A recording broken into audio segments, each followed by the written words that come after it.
سورہ کہف کی تلاوت، خصوصاً سورہ کہف کی پہلی 10 آیتیں، کبھی وقت ملا تو انشاءاللہ ہم سورہ کہف کو بطور نصاب تفصیل سے پڑھیں گے کہ اس میں وہ کیا چیز ہے جس وجہ سے سورہ کہف کی پہلی 10 آیتیں جو پڑھ لے گا دجال کے فتنے سے اللہ اس کو بچا لے گا۔ دوسرا طریقہ بچنے کا، تشہد میں دعا کرنا سوچ سمجھ کے۔ امام طاؤس اپنے بیٹے سے کہتے تھے وہ دجال والی دعا پڑھی ہے، 4 چیزوں سے پناہ مانگی ہے۔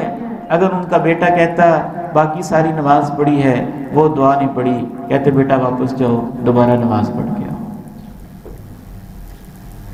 تیسرا طریقہ، جمعہ والے دن سورہ کہف کی تلاوت، جو شخص یہ کرے گا اس کو اگلے جمعے تک اللہ نور نصیب فرمائے گا۔ 5ویں چیز، اللہ پہ ایمان اور توکل۔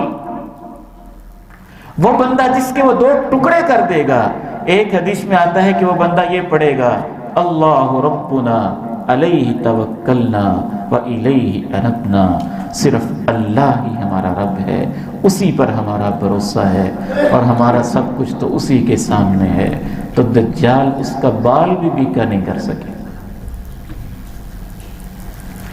چھٹا طریقہ ہے دجال سے دور بھاگنا ہے۔ آپ نے اپنی امت کو بتایا کہ جس کو پتہ چل جائے دجال آ گیا ہے تو وہ اس کو دیکھنے کی کوشش نہ کرے، اس سے دور بھاگے۔